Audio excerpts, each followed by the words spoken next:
বাংলাদেশের সার্বভৌমত্ব কি হুমকির মুখে? প্রতিবেশী ভারতের দীর্ঘদিনের আগ্রাসী মনোভাব ও বর্তমান বৈশ্বিক প্রেক্ষাপটে দেশের সশস্ত্র বাহিনীর সক্ষমতা কতটুকু, এসব বিষয় নিয়ে জনপ্রিয় অনলাইন অ্যাক্টিভিস্ট ও অনুসন্ধানী সাংবাদিক ইলিয়াস হোসাইন একটি টক শো অনুষ্ঠানে অতিথিদের সাথে আলোচনা করেছেন, যেখানে সাবেক সামরিক কর্মকর্তা ও নিরাপত্তা বিশ্লেষকরা তুলে ধরেছেন ভূ রাজনীতির নানা চাঞ্চল্যকর তথ্য।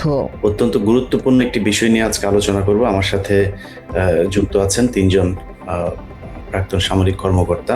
আলোচনার শুরুতেই সঞ্চালক ইলিয়াস হোসাইন প্রশ্ন রাখেন, সম্প্রতি তারেক রহমানের চীন সফরের পর ভারতের আক্রমণাত্মক প্রতিক্রিয়া এবং রংপুর পার্বত্য চট্টগ্রামের অস্থিরতা থেকে উত্তরণের উপায় নিয়ে। কি হচ্ছে আমাদের রংপুর থেকে শুরু করে পার্বত্য চট্টগ্রাম, এদিকে দেশের ভেতরেও নানান ধরনের ঘটনা ঘটছে। চীনের সম্প্রতি আমাদের প্রধানমন্ত্রী সফর করেছেন, সেটা নিয়েও ভারতীয় পররাষ্ট্র মন্ত্রণালয়ের মুখপাত্র তিনি খুব আক্রমণাত্মক কথাবার্তা বলেছেন। জবাবে অবসরপ্রাপ্ত লেফটেন্যান্ট কর্নেল হাসিনুর রহমান প্রধানমন্ত্রীর চীন সফর ভারতের জন্য উপযুক্ত জবাব বলে মন্তব্য করেন। তার মতে, ভারতকে শিক্ষা দিতে কঠিন সিদ্ধান্ত নেওয়া উচিত সরকারের। আমাদের প্রধানমন্ত্রীর চীন সফর আমার মনে হয় ভারতের যথোপযুক্ত একটা জবাব হয়েছে। আওয়ামী লীগকে ব্যান করা হয়েছে, আমার মনে আরো কিছু কঠিন সিদ্ধান্ত নেওয়া উচিত। সেনাবাহিনীর বর্তমান সাহসী সব সিদ্ধান্ত স্থায়ী হবে কিনা সাংবাদিক ইলিয়াস হোসাইনের এমন প্রশ্নের জবাবে হাসিনুর রহমান দৃঢ়তার সাথে বলেন, সেনাবাহিনী এখন আর আগের মতো মেরুদণ্ডহীন অবস্থানে নেই। সৈনিকদের সচেতনতার কথা উল্লেখ করে তিনি জানান, 4টি ব্যাটালিয়নের নাম খলিফাদের নামে রাখাই এই সাহসের বড় প্রমাণ। আপনি দেখেন, আমরা 4টা ব্যাটালিয়ন, একটা ব্যাটালিয়ন নতুন হইতেছে, তার 4টা কোম্পানির নাম রাখা হয়েছে খলিফার নামে। এত বড় সাহস তো সেনাবাহিনী ছিল না আগে। বিডিআর খালি লাশ রিসিভ করতো, লাশ মারতো ভারতীয়রা, আমরা রিসিভ করতাম। এখন বিডিআর সৈনিকরা কথা বলতেছে, এবার চমৎকার কথা বলতেছে, সাথে আছে জনগণ।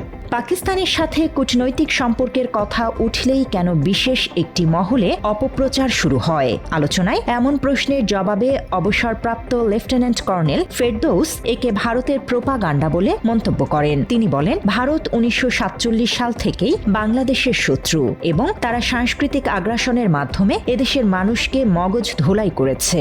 ইন্ডিয়া আমাদেরকে, মানে সোজা কথা, ইন্ডিয়ার একটা আগ্রাসী একটা মনোভাব ছিল আমাদের উপরে। সেটা ইন্ডিয়া ফার্স্টে শুরু করছিল কালচারাল ডক্ট্রিনেশন দিয়ে।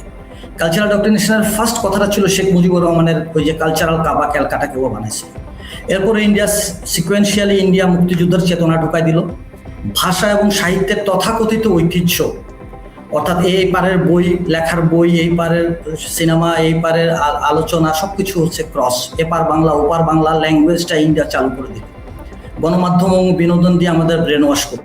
মাত্র 30% টাকায় জমির মালিক হয়ে নতুন বাংলাদেশের গড়ে তোলার স্বপ্ন দেখা বাংলা বসতি। ভারত সত্যি বাংলাদেশকে দখল করার মতো শক্তিশালী কিনা এমন আলোচনায় সাবেক এই সেনা কর্মকর্তা জানান, ভারত মূলত তাদের শিলিগুড়ি করিডোর বা চিকেন নেক রক্ষার জন্যই বাংলাদেশের ওপর চাপ প্রয়োগ করে। ভারতের পক্ষে যুদ্ধ করার মতো শক্তিশালী ও সুসংগঠিত সেনাবাহিনী খোদ ভারতের নিজেরই নেই বলে মন্তব্য করেন তিনি। এই সেনাবাহিনীর সাথে ফাইট করার মতন বা এই সেনাবাহিনীর সাথে লড়াই করার মতন সেনাবাহিনী ইন্ডিয়া না। ইন্ডিয়ান সেনাবাহিনীতে এখনো অফিসার বনাম সোলজারে ক্রসফায়ার হয়, ওখানে ওদের গোলাগুলি হয়।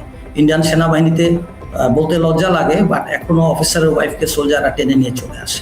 ইন্ডিয়ান সেনাবাহিনী এমন একটা নোংরা সেনাবাহিনী যে সেনাবাহিনীতে this is not an organized army. আমি এত গভীর হতে চাচ্ছি। তো এইরকম একটা সেনাবাহিনীর পক্ষে কখনোই বাংলাদেশের মতন একটা দেশ, যেখানে দেশপ্রেমিক জনগণ আছে, যেখানে বাংলাদেশে একটা সবচেয়ে বড় শক্তি বাংলাদেশ সেনাবাহিনী আছে, সেটাকে দখল করা সম্ভব না।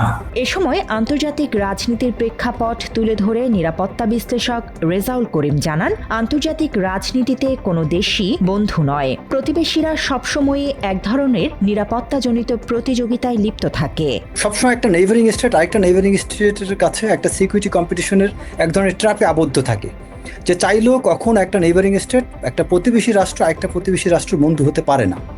বরং তারা এই প্রতিবেশী রাষ্ট্র সবসময় চায় কিভাবে তার পাওয়ারটাকে বৃদ্ধি করতে পারবে, এবং এই স্ট্রাকচারটা এমনভাবে তৈরি করা যে তারা এটা একটা unpredictable nature of global system, যেখানে সবসময় গ্রেট পাওয়ারগুলো চায় তার কন্টিনিউয়াসলি তার পাওয়ারটাকে ম্যাক্সিমাইজ করতে, এবং তারা সবসময় তারা এক ধরনের অ্যাগ্রেসিভ এক্সপানশনের দিকে যায়। ভারতের আকাশ প্রতিরক্ষা ব্যবস্থার সাথে বাংলাদেশের সামর্থ্য নিয়ে প্রশ্ন উঠলে তিনি স্বীকার করেন বাংলাদেশ এক্ষেত্রে পিছিয়ে আছে, তাই এককভাবে ভারত বা চীনের ওপর নির্ভরশীল না হয়ে সবার সাথে ভারসাম্য বজায় রাখার পরামর্শ দেন তিনি। তো বাংলাদেশ ভারতের সাথে যে ধরনের সিকিউরিটি ডিলেমার মধ্যে আছে, এই জায়গাটায় বাংলাদেশের উচিত এখন এককভাবে চায়নার প্রতি নির্ভরশীল না হওয়া, এককভাবে পাকিস্তানের প্রতি নির্ভরশীল না হওয়া। বাংলাদেশের উচিত এখন আবার বাংলাদেশের এটাও উচিত হবে না ভারতকে শত্রু বানানো। আলোচনার শেষ পর্যায়ে এক বক্তব্যের প্রেক্ষিতে ইলিয়াস হোসাইন বলেন, ভারত জন্মগতভাবেই বাংলাদেশের শত্রু এবং তারা হায়দ্রাবাদ বা সিকিমের মতোই বাংলাদেশকে গ্রাস করতে চায়। একটা বক্তব্যের জায়গায় শুধু আমার দ্বিমত জানায় রাখি, সেটা হচ্ছে যে আপনি বলেছেন যে ভারতকে আমাদের শত্রু বানানো যাবে না। ভারত বাই বর্ন আমাদের শত্রু। ভারতের আজকে না, ভারত 1947 সালে থেকে তাদের মাথায় আছে যে আমাদেরকে কিন্তু করতে চায়নি তারা। এই যে আপনার জুনগর, আপনার হায়দ্রাবাদ, সেখানকার অবস্থা, সিকিম রে আপনার স্বাধীন রাষ্ট্রে তারা নিয়ে নিয়েছে। সো তাদের এটা তো আমি চেঞ্জ করতে পারবো না, এটা তাদেরকে চেঞ্জ করতে হবে।